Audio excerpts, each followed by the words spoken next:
श्री गणेशाय नमः। श्री सरस्वती माते नमः। श्रीमद्भागवत महापुराण की जय। जय जय श्री राधे श्याम।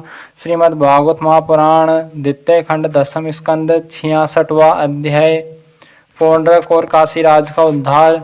श्री सुखदेव जी कहते हैं, परीक्षित, जब भगवान बलराम जी नंद बाबा के व्रज में गए हुए थे तब पीछे से करुष देश के अज्ञानी राजा पौंड्रक ने भगवान श्री कृष्ण के पास एक दूत भेजकर यह कहलाया कि भगवान वासुदेव मैं हूँ।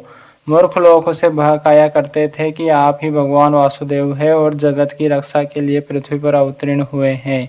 इसका फल यह हुआ कि वह मूर्ख अपने को ही भगवान मान बैठा। जैसे बच्चे आपस में खेलते समय किसी बालक को ही राजा मान लेते हैं और वह राजा की तरह उनके साथ व्यवहार करने लगता है, वैसे ही मंदमती अज्ञानी पौंड्रक ने अचिंत्य गति भगवान श्री कृष्ण की लीला और रहस्य न जानकर द्वारिका में उनके पास दूत भेज दिया। पौंड्रक दूत द्वारका आया और राजसभा में बैठे हुए कमल नयन भगवान श्री कृष्ण को उसने अपने राजा का यह संदेश कह सुनाया।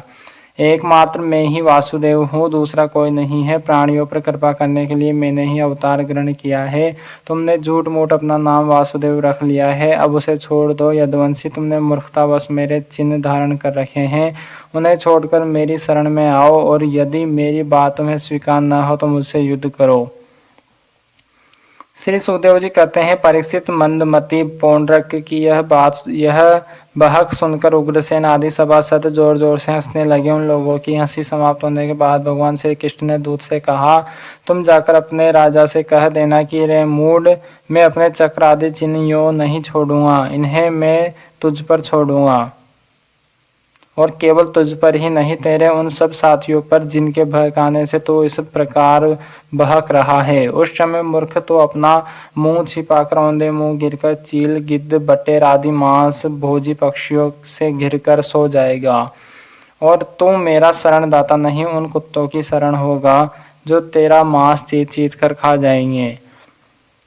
परीक्षित, भगवान का यह तिरस्कार पूर्ण संवाद लेकर पौंड्रक का दूत अपने स्वामी के पास गया और उसे कह सुनाया। इधर भगवान श्री कृष्ण ने भी रथ पर सवार होकर काशी पर चढ़ाई कर दी, क्योंकि वह करुष का राजा उन दिनों वह अपने मित्र काशीराज के पास रहता था। भगवान श्री कृष्ण के आक्रमण का समाचार पाकर महारथी पौंड्रक भी 2 अक्षौहिणी सेना के साथ शीघ्र ही नगर से बाहर निकल आया।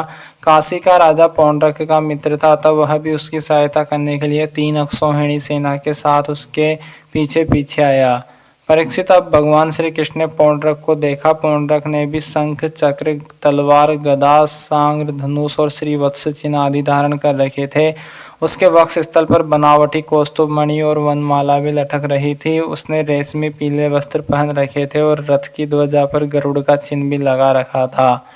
उसके सिर पर अमूल्य मुकुट था और कानों में मकराकृत कुंडल जगमगा रहे थे। उसका यह सारा का सारा वेश बनावटी था, मानो कोई अभिनेता रंगमंच पर अभिनय करने के लिए आया हो। उसकी वेशभूषा अपने समान देखकर भगवान श्री कृष्ण खिलखिलाकर हंसने लगे और अब शत्रुओं ने भगवान श्री कृष्ण पर त्रिशूल, गदा, मुद्गर, शक्ति, रिष्टि, प्रास, तोमर, तलवार, पट्टिस और बाण आदि अस्त्र शस्त्रों से प्रहार किया। प्रलय के समय जिस प्रकार आग सभी प्रकार के प्राणियों को जला देती है, वैसे ही भगवान श्री कृष्ण ने भी गदा, तलवार, चक्र और बाण आदि शस्त्रास्त्रों से पौंड्रक तथा काशी राज के हाथी, रथ, घोड़े और पैदल की चतुरंगनी सेना को तहस नहस कर दिया। वह रणभूमि भगवान के चक्र से खंड खंड हुए रथ, घोड़े, हाथी, मनुष्य, गधे और ऊँटों से पट गई। उस समय ऐसा मालूम हो रहा था मानो वह भूतनाथ शंकर की भयंकर क्रीड़ा स्थली हो। उसे देख देख कर सूरवीरों का उत्साह और भी बढ़ रहा था। अब भगवान श्री कृष्ण ने पौंड्रक से कहा, रे पौंड्रक, तूने दूत के द्वारा कहलाया था कि मेरे चिन्ह, अस्त्र शस्त्र आदि छोड़ दो, सो अब मैं उन्हें तुझ पर छोड़ रहा हूँ। तूने झूठ मूठ मेरा नाम रख लिया है, अतः मूर्ख, अब मैं तुझसे उन नामों को भी छुड़ा कर रहूंगा। रही तेरे शरण में आने की बात, सो यदि मैं तुझसे युद्ध न कर सकूंगा तो तेरी शरण ग्रहण करूंगा। भगवान श्री कृष्ण ने इस प्रकार पौंड्रक का तिरस्कार करके अपने तीखे बाणों से उसके रथ को तोड़ फोड़ डाला और चक्र से उसका सिर वैसे ही उतार लिया जैसे इंद्र ने अपने वज्र से पहाड़ की चोटियों को उड़ा दिया था। इसी प्रकार भगवान ने अपने बाणों से काशी नरेश के सिर भी धड़ से ऊपर उड़ाकर काशीपुरी में गिरा दिए, जैसे वायु कमल का पुष्प गिरा देती है। इस प्रकार अपने साथ डाह रखने वाले पौंड्रक को और उसके सखा काशी नरेश को मारकर भगवान श्री कृष्ण अपनी राजधानी द्वारिका में लौट आए। उस समय सिद्धगण भगवान की अमृतमय कथा का गान कर रहे थे। परीक्षित पौंड्रक भगवान के रूप का चाहे वह किसी भाव से हो सदा चिंतन करता रहता था। इससे उसके सारे बंधन कट गए। वह भगवान का बनावटी वेश धारण किए रहता था। इससे बार बार उसी का स्मरण होने के कारण वह भगवान के सारूप्य को ही प्राप्त हुआ। इधर काशी में राजमहल के दरवाजे पर एक कुंडित मुंडित मुंड गिरा देखकर लोग तरह तरह का संदेह करने लगे और सोचने लगे कि यह क्या है, यह किसका सिर है।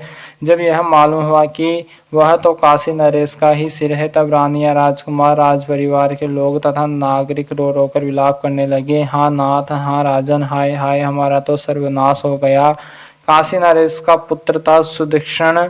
उसने अपने पिता का अंत्येष्टि संस्कार करके मन ही मन यह निश्चय किया कि अपने पितृघाती को मारकर ही मैं पिता के ऋण से ऋण हो सकूंगा। निदान वह अपने कुल पुरोहित और आचार्यों के साथ अत्यंत एकाग्रता से भगवान शंकर की आराधना करने लगा। काशी नगरी में उसकी आराधना से प्रसन्न होकर भगवान शंकर ने वर देने को कहा। सुदक्षिण ने यह अभिष्ट वर मांगा कि मुझे मेरे पितृघाती के वध का उपाय बतलाइए। भगवान शंकर ने कहा, तुम ब्राह्मणों के साथ मिलकर यज्ञ के देवता ऋत्विभूत दक्षिणाग्नि को अभिचार विधि से आराधना करो। इससे वह अग्नि प्रमथ गणों के साथ प्रकट होकर यदि ब्राह्मणों के अभक्त पर प्रयोग करोगे तो वह तुम्हारा संकल्प सिद्ध करेगा। भगवान शंकर की ऐसी आज्ञा प्राप्त करके सुदक्षिण ने अनुष्ठान उपयुक्त नियम ग्रहण किए और वह भगवान श्री कृष्ण के लिए अभिचार मारण का पुरस्चरण करने लगा। अभिचार पूर्ण होते ही यज्ञ कुंड से अति भीषण अग्नि मूर्तिमान होकर प्रकट हुआ। उसके केश और दाढ़ी मूछ तपे हुए तांबे के समान लाल लाल थे। आंखों से अंगारे बरस रहे थे। उग्र दाढ़ों और टेढ़ी भ्रकुटियों के कारण उसके मुख से क्रूरता टपक रही थी। वह अपनी जीभ से मुंह के दोनों कोने चाट रहा था। शरीर नंग धड़ंग था। हाथ में त्रिशूल लिए हुए था, जिसे वह बार बार घुमाता जाता था और उसमें से अग्नि की लपटें निकल रही थी। ताड़ के पेड़ के समान बड़ी बड़ी टांगे थी। वह अपने वेग से धरती को कपाता हुआ और ज्वाला से दसों दिशाओं को दग्ध करता हुआ द्वारिका की ओर दौड़ा और बात की बात में द्वारिका के पास जा पहुंचा। उसके साथ बहुत से भूत भी थे। उस अभिचारी की आग को बिल्कुल पास आई हुई देख द्वारिका वासी वैसे ही डर गए जैसे जंगल में आग लगने पर हरिण डर जाते हैं। वे लोग भयभीत होकर भगवान के पास दौड़े हुए आए। भगवान उस समय सभा में चौसर खेल रहे थे। उन लोगों ने भगवान से प्रार्थना की कि तीनों लोगों के एकमात्र स्वामी द्वारिका नगरी इस आग से भस्म होना चाहती है। आप हमारी रक्षा कीजिए। आपके सिवा इसकी रक्षा और कोई नहीं कर सकता। शरणागत वत्सल भगवान ने देखा कि हमारे स्वजन भयभीत हो गए हैं और पुकार पुकार कर विकलता भरे स्वर से हमारी प्रार्थना कर रहे हैं। तब उन्होंने हंसकर कहा, डरो मत, मैं तुम लोगों की रक्षा करूंगा। परीक्षित, भगवान सबके बाहर भीतर की जानने वाले हैं। वे जान गए कि यह काशी से चली हुई माहेश्वरी कृत्या है। उन्होंने उसके प्रतिकार के लिए अपने पास ही विराजमान चक्र सुदर्शन को आज्ञा दी। भगवान मुकुंद का प्यारा अस्त्र सुदर्शन चक्र कोटि कोटि सूर्यों के समान तेजस्वी और प्रलयकालीन अग्नि के समान जाज्वल्यमान है। उसके तेज से आकाश, दिशाएं और अंतरिक्ष चमक उठे और अब उसने उस अभिचार अग्नि को कुचल डाला। भगवान श्री कृष्ण के अस्त्र सुदर्शन चक्र की शक्ति से कृत्यारूप आग का मुंह टूट फूट गया। उसका तेज नष्ट हो गया, शक्ति कुंठित हो गई और वह वहां से लौटकर काशी आ गई तथा उसने ऋत्विज आचार्यों के साथ सुदक्षिण को जलाकर भस्म कर दिया।